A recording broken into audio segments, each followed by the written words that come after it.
Olá, seja bem-vindo para mais este vídeo e conto com sua atenção até o final para entender a respeito do assunto ou da continuação do assunto que eu comecei no vídeo anterior, onde deixei claro que realmente existem cristãos atualmente, embora não exista uma igreja específica para eles.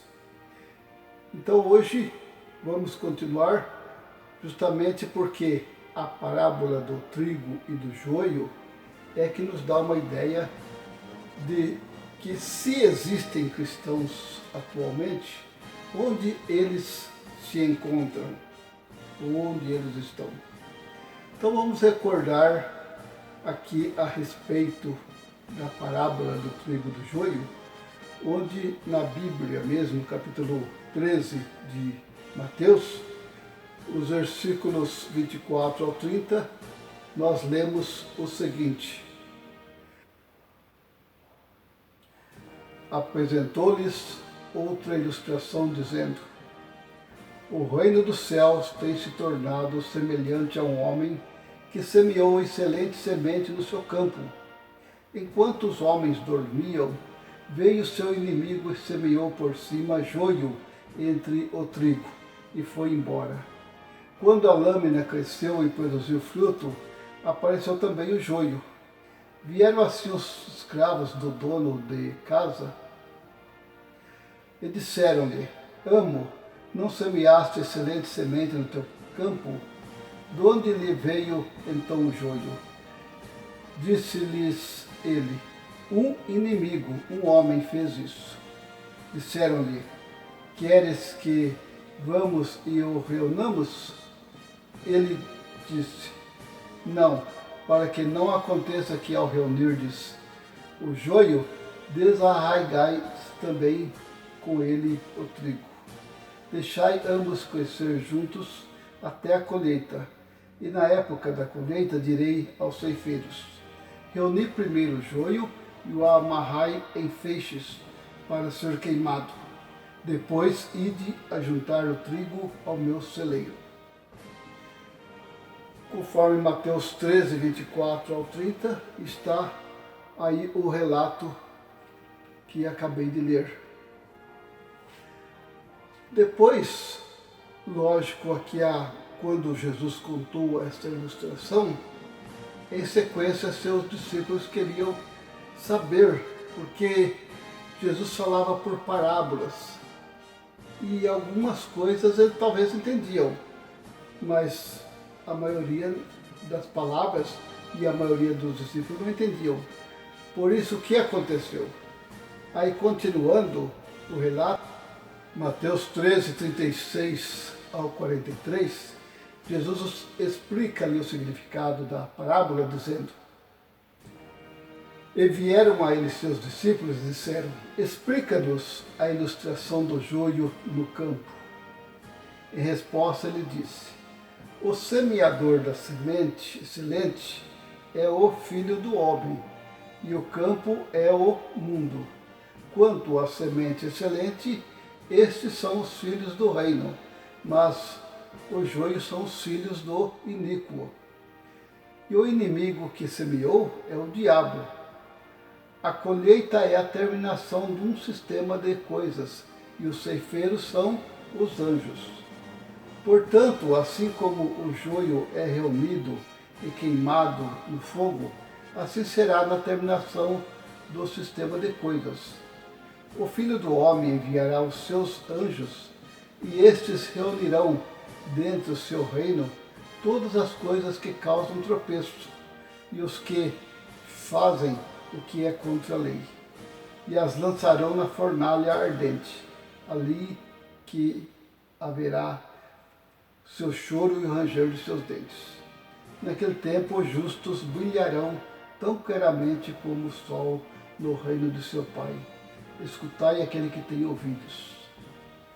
Conforme acabei de ler aqui Mateus 13, 36 a 43, a explicação já nos diz por que é difícil ou seria inconcebível esperar que houvesse uma igreja legítima, original ou genuína de cristãos verdadeiros.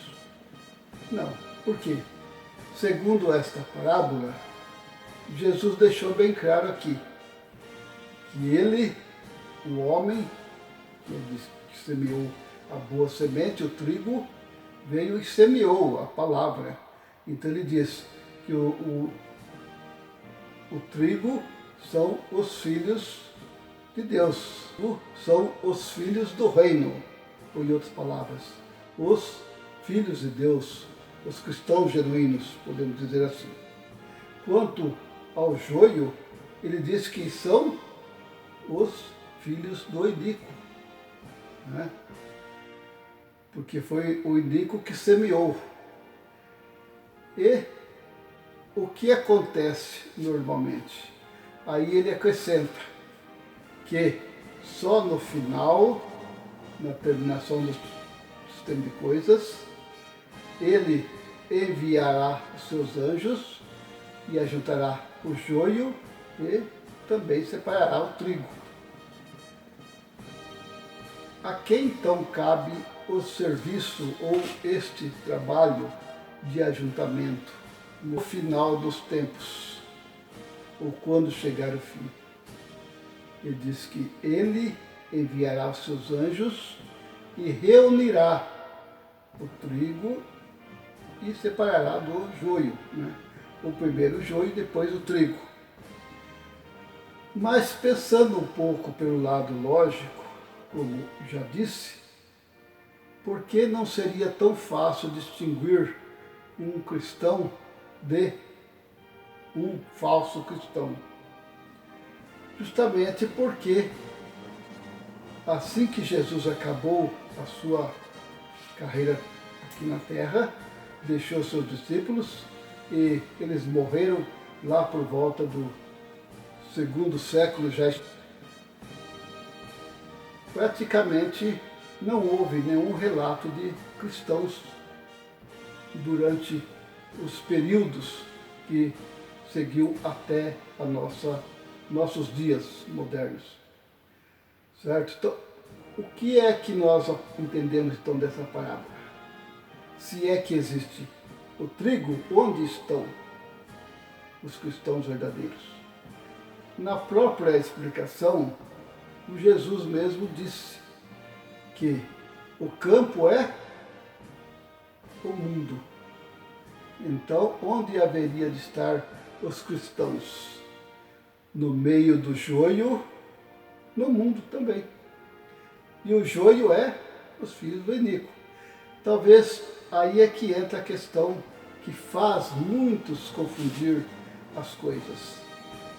Porque será que todas as religiões são realmente de Deus? Será que não é uma tática que o próprio diabo usa para enganar aqueles que são servos dele? É o que o apóstolo Paulo disse lá no começo, conforme lemos em Atos, no capítulo 20, o versículo 29 e 30, que depois que Paulo e outros apóstolos saíssem de cena, os discípulos seriam desviados. É o que aconteceu. E hoje, se a gente procurar, será que existem cristãos de verdade na Terra? Faça uma análise por você mesmo. Será que existe uma igreja que segue os mandamentos de Jesus? Principalmente aquela que, da tendência humana de querer um ser maior que o outro. Por que há tanta rivalidade entre as religiões? Porque quando se abre uma seita, logo ela se desfaz, não totalmente, mas alguém puxa ou faz uma divisão formando outra igreja e depois de outra e outra, não é? Talvez pergunta, mas se não tem igreja, por que serviu a reforma da igreja no século XVI. Né? Isso estou referindo a Martinho Lutero, aquele que dizem que foi o que reformou ou modificou, porque até então quem dominava era a Igreja Católica. Ela era a detentora da chamada verdade. Mas Martinho Lutero, ele fez ali algo que realmente foi importante. Porque daí então as pessoas começaram mais a ler a Bíblia e assim por diante. Mas será que houve uma mudança drástica entre a igreja protestante, como é chamada, ou as evangélicas, como são hoje conhecidas, da igreja católica naquele tempo? Não. Lá no ano 1520, aproximadamente, ele apenas fez uma, como diria os católicos, ele foi até excomungado. E aí formou-se a igreja, né, conhecida como a Igreja Luterana, e logo em seguida apareceu outra pessoa que também formou outra igreja já com pensamento mais socialista. E outro depois, isto foi na Alemanha, mas depois aconteceu em outros países, na França, Inglaterra e assim por diante. E até hoje. Aí diz, qual é a origem de todas as igrejas evangélicas atualmente? A origem delas é lá do próprio Martinho Lutero. Mas mudou muita coisa da igreja evangélica da católica? Se você é uma pessoa sincera, pode analisar. Não. Por quê? A questão é que Martinho Lutero questionou a transubstanciação, ou seja, que eles não, os evangélicos, né, não fazem missa, não usam como na missa eles dizem que o vinho transforma no sangue de Jesus. Não. Também outra coisa que é muito diferente é que os católicos têm imagens dos chamados santos, que eles consideram santos, né, pela Igreja Católica, enquanto os evangélicos não têm imagens, apesar de terem ídolos. Sim, por que não? É um assunto para um próximo vídeo. Então, espero que com esse ponto tenha entendido e vou abranger mais ainda por que não haveria de se esperar que houvesse uma igreja genuinamente cristã atualmente, certo? Então, agradeço pela atenção. Na próxima vez vou falar a respeito mais deste assunto.